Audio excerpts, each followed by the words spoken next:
সংস্কার ছাড়া, বিচার ছাড়া যদি পথ পরিবর্তনের কোন চেষ্টা করা হয়, আমাদের বুকের উপর দিয়ে গুলি চালিয়ে যেতে হবে। জেল থেকে বের হয়ে এসে কেঁদে কেঁদে বলে, আমার মাসুম বাচ্চারা,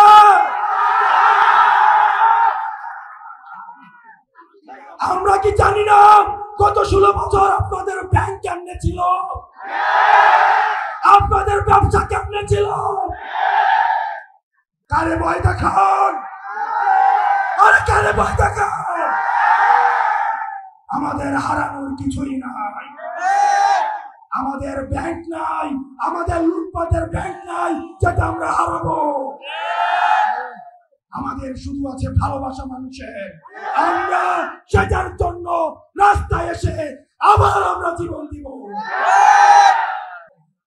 ডিসিএসপিদের বলছি, আপনারা যে ভালো ব্যবহার করছেন আমরা জানি, আপনারা চিপায় পরে আমাদের সাথে ভালো ব্যবহার করছেন। যদি হাসিনার পতন না হতো, যদি হাসিনার পতন না হতো, তখন এই ডিসিএসপিরাই গণভবনে প্রমোশনের জন্য লাইন ধরত। আমরা সাংবাদিকদেরকে দেখছি, আমরা সাংবাদিকদের উপরে নজর রাখছি। এই সাংবাদিকরাই জুলাই অভ্যুত্থানে আমাদেরকে সন্ত্রাসী আখ্যা দেওয়ার জন্য হাসিনার পক্ষ থেকে পুরস্কার পেত। প্রিয় রাজশাহীবাসী,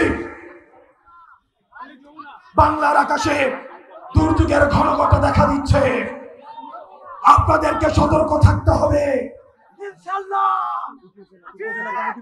আমরা বেঁচে থাকতে আর বাসা থেকে কাউকে উঠিয়ে নিয়ে গুম হতে দেওয়া যাবে না। কোন মায়ের বুক আর খালি হবে না, কোন ইলিয়াস আর হারিয়ে যাবে না, কোন দেশপ্রেমিক সাংবাদিক বিদেশে থাকতে হবে না।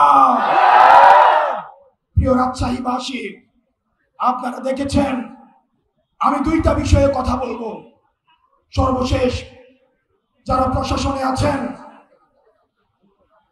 আপনারা যদি ভেবে থাকেন আপনারা ক্ষমতাপন্থী হবেন, আপনারা ভুল করছেন। ক্ষমতা ক্ষমতা আপনারা ভুলে যাবেন না যারা 16 বছরের ডিসিএসপিদের কি পরিণতি হয়েছে, আপনারা ভুলে যাবেন না। এই দিন না, আরো দিন আছে। আমরা আপনাদেরকে বলবো না আপনারা এনসিপি পন্থী হন, আওয়ামী লীগ পন্থী হওয়া, রাজনীতিপন্থী হওয়ার কি পরিণতি আপনারা দেখেছেন। সীমান্ত পাড়ি দিয়ে ভারতে পালিয়ে যাওয়ার সুযোগ হয়েছে, ক্যান্টনমেন্টে পালিয়ে যাওয়ার সুযোগ হয়েছে। এই ডিসিএসপিদের আর বাংলাদেশে যদি কেউ স্বৈরাচারের পক্ষে অবস্থান নেয়, যদি কেউ মিডনাইট ইলেকশনে সহযোগিতা করে, এই বাংলাদেশে আর কোথাও, এই পুরো বাংলাদেশে তার জায়গা হবে না। সাংবাদিকদেরকে বলবো, বসুন্ধরার সাংবাদিকরা,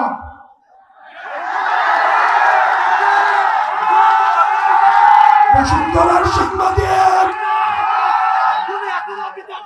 খুনি হাসিনার পক্ষে এই বসুন্ধরার মিডিয়া কি বৈধতা উৎপাদন করেছে আমরা ভুলে যাই না।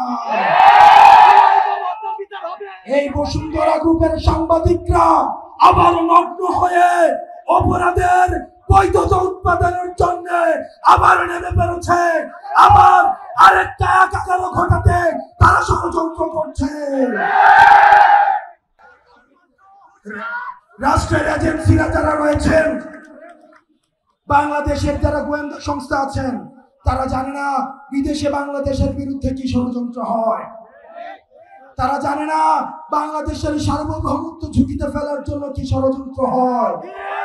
তারা যেটা করে, তারা ক্যান্টনমেন্টে বসে বসে রাজনৈতিক দল খুলে, তারা এই দলের বিরুদ্ধে আরেকটা দলকে লাগিয়ে দেয়, তারা এক নেতার বিরুদ্ধে আরেক নেতাকে লাগিয়ে দেয়।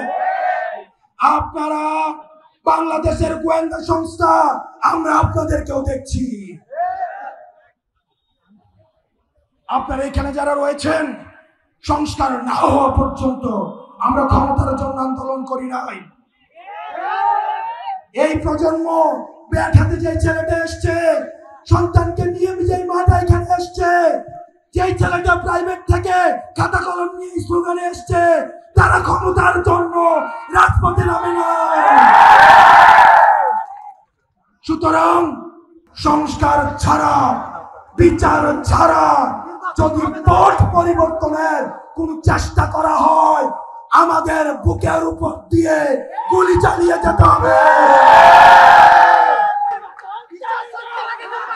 আমরা নির্বাচন চাই, অবশ্যই চাই, তবে সেটা সংস্কার সহ, জুলাই ঘোষণাপত্র সহ। আপনারা সবাই ভালো থাকবেন। আবার দুর্যোগের ঘনঘটা দেখা যাচ্ছে, সেটার জন্য আপনারা প্রস্তুতি রাখুন। ইনকিলাব ইনকিলাব